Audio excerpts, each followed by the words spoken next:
চারদিকে পানিবেষ্টিত মাঝখানে ছোট্ট এই জনপদের নাম রাহাতপুর চর। খামার করার উপযোগী আর উর্বর ফসলি জমির কারণে এই চরে গড়ে উঠেছে জনবসতি। রাহাতপুর চরের উর্বর জমিতে যেটাই বোনা হয় সেটারই বাম্পার ফলন হয়ে থাকে। তাই তো অন্য যেসব চরে মানুষ নদী ভাঙনের কবলে পড়েছে, তারা এই চরে নতুন করে বসতি শুরু করেছে।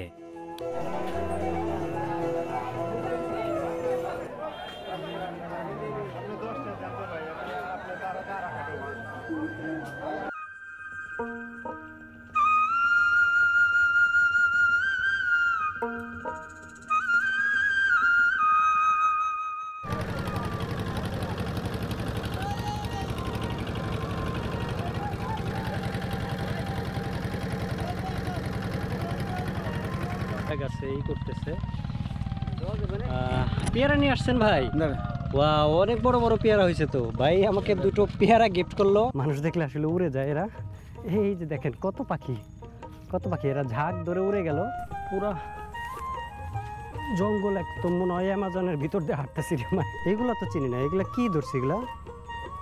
এই যে পাশে নদী থাকতে মাছ কিনে আনলেন কে? নদীতে মারতে পারেন না? এখানে সব হলো আপনার টমেটোর চারা। এই চরে আসার আগে আপনি কোথায় ছিলেন? আলোকদিয়ার চর। আলোকদিয়ার চর। তাই আলোকদিয়ার চর থেকে এখানে কেন আসলেন? এতে টমেটোর চাষ করার জন্য। কিন্তু আপনার বাড়ি তো ভাঙছিল না? না, বাড়ি ভাঙে না, বাড়ি ঘরও আছে। এখনো আছে? এখনো আছে। ওখানে কেউ থাকে? ওরা কেউ থাকে না। আমার আলোকদিয়ার চরে টাউটার বেশি, ওরা শিয়ান। ওরা কারেন্ট ব্যবহার করে। কারেন্ট ব্যবহার করে, কারেন্টদার সর্দা, ওই কাঠার মিত্রা মাছ হলে মারিয়ে নিয়ে যায়। বেকু গাড়ির ব্যাটারি, বড় বড় ব্যাটারি, দুইটা ব্যাটারি চার্জ করে। আর্থিং আছে, আর্থিং আর হইলো একটা চামিজ আছে। চামিজ দেওয়া হলো মাছ উঠায়, আর আর্থিং হলে পানির মধ্যে ধরে রাখে, করে ডাহে, করে ডাকলে। রাহাতপুর চরের পরিবেশ, মানুষের ঘরবাড়ি ও জীবন ধারণ আপনাকে নিয়ে যাবে 70 দশকের সেই গ্রামীণ জীবনে। এই চরের মাটি এতই উর্বর যে অন্য চরে ঘরবাড়ি রেখে অনেকে এই চরে এসে বসতি শুরু করেছে।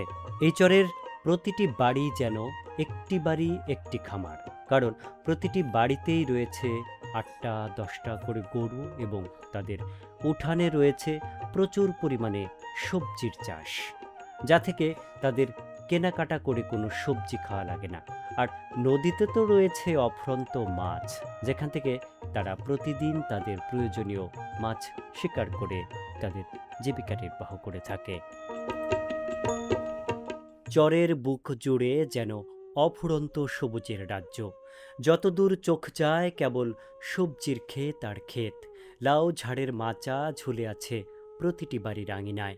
কুমড়ো, শসা, করলা, টাটকা সবজির ভাণ্ডার যেন প্রতিটি ঘরেই সাজানো। এখানে প্রকৃতি কৃষকের আপনজন। খোলা আকাশের নিচে অবারিত আলো, নদীর বাতাস আর উর্বর চরভূমি মিলে ফসলের জন্য এক স্বপ্নপুরী তৈরি করে। মাটির গায়ে শিশির জমে যখন সকালের রৌদ্র ঝলমল করে, মনে হয় চর যেন এক বিশাল সবুজ গালিচা বিছিয়ে রেখেছে। আপনারা এইখানে যারা আসছেন, এই যে চরগুলাতে যারা আসছেন, সবাই কোন চরের বাসিন্দা? আগে কোথায় ছিলেন? সবই কি আলোকদিয়ার চরে? এই যে এখানে অনেকগুলো বাড়িঘর দেখতেছি, ওই যে আপনার পিছনে অনেকগুলো বাড়ি, তারপরে এই যে এখানে একটা বাড়ি, তারপর আপনার এই যে এই পাশে এখান থেকে কতগুলো বাড়ি দেখতেছি। এরা কি সবাই আলোকদিয়ার চরে ছিল? তার মানে সবাই আপনি চেনেন নাকি? আপনার পরিচিত না? এই যে আমার সামনে যে একটা বাড়ি দেখা যাচ্ছে, এই যে আমার আঙ্গুলের সামনে, এই বাড়িটা কাদের?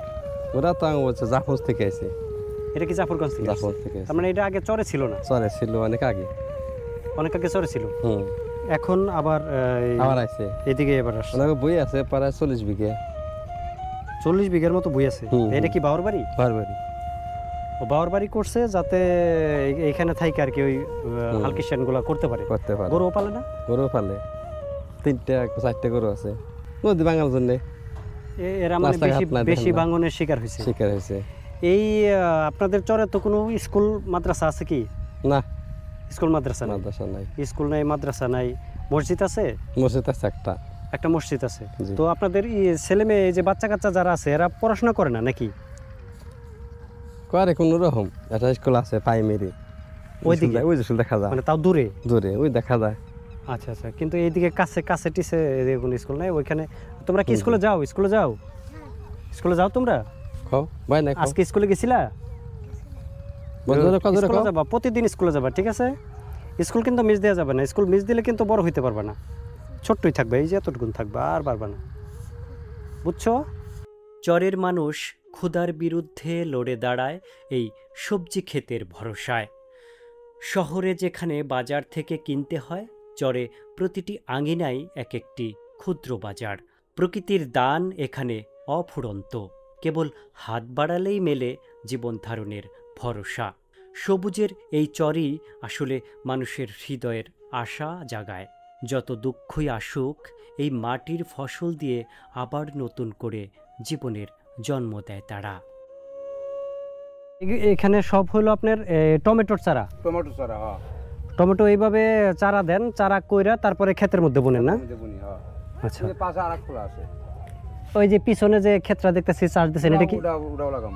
ওটা আপনার? হ্যাঁ ওটাও আমার। আচ্ছা আচ্ছা, তারপরে মোটামুটি কয় বিঘা জায়গা লাগাবেন? মোটামুটি 3 বিঘা জমি লাগাম। 3 বিঘা টমেটো লাগাবেন? আর 3 বিঘা, আর বছর 7 বিঘা লাগাইছিলাম। 7 বিঘা লাগিয়েছিলেন? হ্যাঁ, লস খাইছি। কিন্তু আর বছর তো লস খাইছেন। আর বছর 2 লাখ টাকা লস খাইছি। এবার 3 বিঘা লাগাম আর ওষুধ বুটটা লাগাম। অনেক কলা গাছ, এই কলা গাছগুলো আস্তে আস্তে বড় হবে, কাঁদি হবে, এগুলো সব সবরি কলা, এগুলো সব সবরি কলার বাগান। যেগুলো দেখতেছেন এগুলো সব সবরি কলার বাগান। এইগুলা তো চিনি না, এগুলা কি ধরছি? এগুলা এই যে উমা উমা ভয় পেয়েছি, কি এগুলা আসলে কি? এগুলো প্রত্যেকটির মধ্যে এরকম ধরছে। প্রিয় বন্ধুরা, আপনারা কি চিনেন এগুলা কি আসলে? এই যে অনেক ধরছে, এই যে অনেক, প্রত্যেকটা গাছের মধ্যে এরকম, ওই যে দেখা যাচ্ছে যে কি জিনিস এগুলো। আমি ভয় করছি, আমি প্রথমে ভাবছি যে এগুলো পোকা টাইপের কিছু নাকি, কামড় দিবে নাকি। ও মাই গড, এদিক দিয়ে তো আরও ভর্তি, এই যে পুরা এই দিয়ে ভর্তি। এগুলো কি আসলে বুঝতে পারতেছি না। এই দিক দিয়ে যাবো, এই তো পুরা জঙ্গল, পুরা জঙ্গল, একদম মনে হয় অ্যামাজনের ভিতর দিয়ে হাঁটতেছি রে মাই গড, এত জঙ্গল। একদিকে পেয়ারা বাগান আর আরেকদিকে হলো কলা বাগান। এই যে এই পাশে আমার পিছনে দেখতেছেন, এই পাশে কলা বাগান, আর এই পাশটাতে আছে হলো পেয়ারা বাগান। এখন আবার কলা বাগানের ভিতর দিয়ে হাঁটতেছি।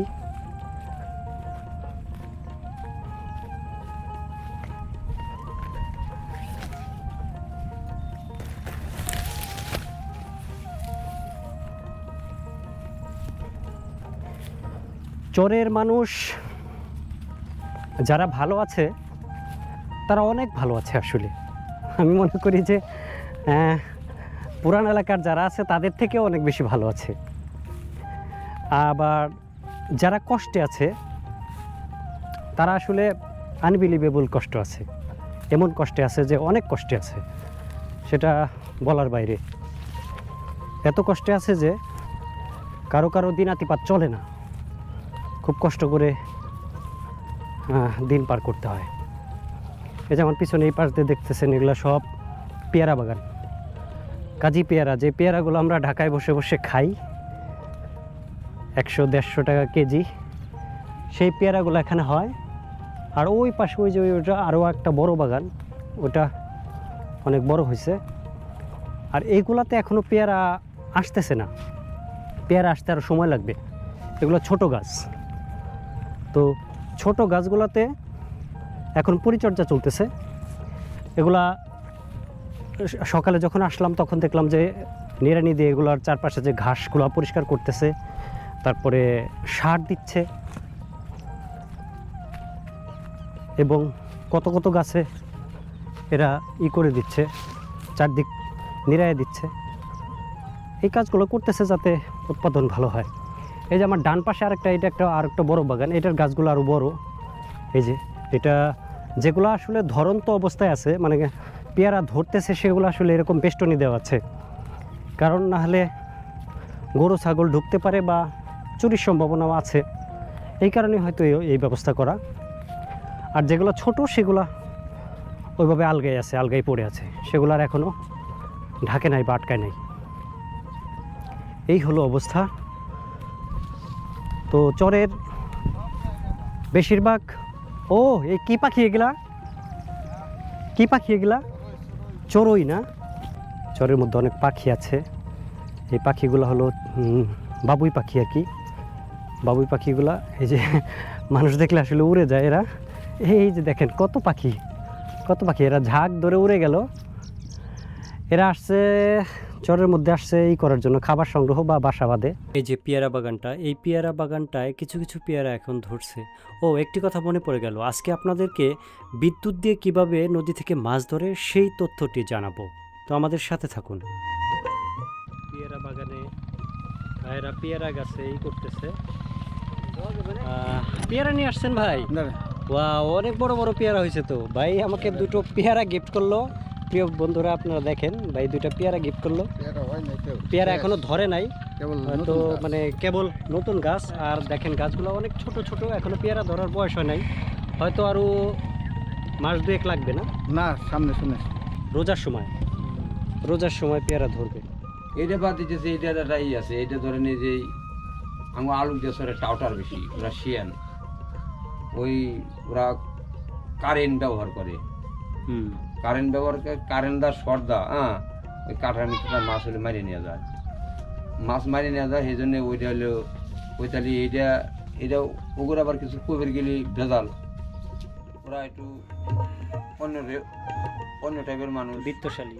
হ্যাঁ, অন্য টাইপের মানুষ কবির গেলি ভেজাল, কইলেও বিচার পাওয়া যায় না, আমি কাটা ফেলাইছি, আপনার ভাই কারেন্ট দা মারতেছে, আপনার কাছে বিচার দিলাম, বিচার পাওয়া যায় না।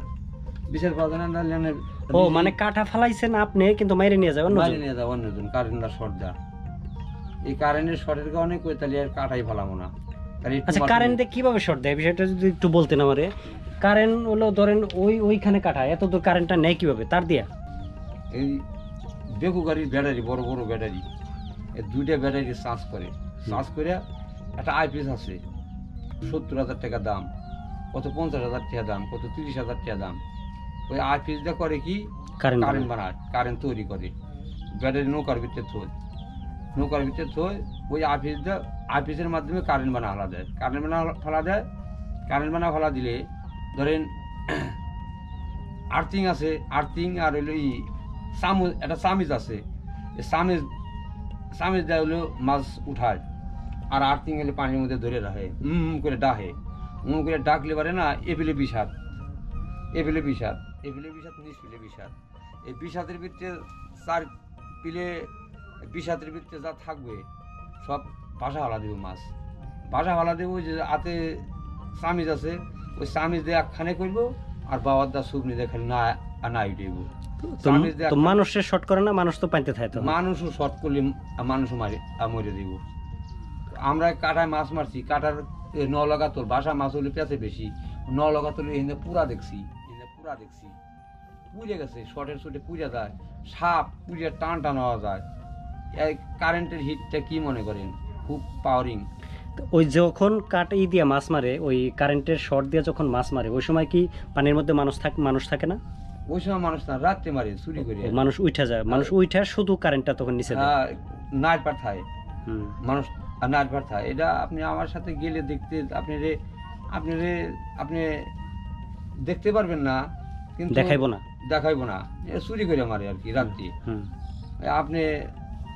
আপনি গেলেও দেখাইবো না, আমি গেলেও দেখাইবো না, কিন্তু কায়দা করলে ধ্যান দেব, এটা ধ্যান লাগবে হইলো শুভে গুপে ধ্যান লাগবে, দেখমু, মানে ওগুলো বন্ধুর সাজা লাগবে, বন্ধুর সাইজা দেখতে হইব, তাছাড়া দেখাইব না। আপনি সরাসরি আপনি চ্যানেলে দিয়ে দিবেন, আপনার ওইয়ের কাছেই নিব না।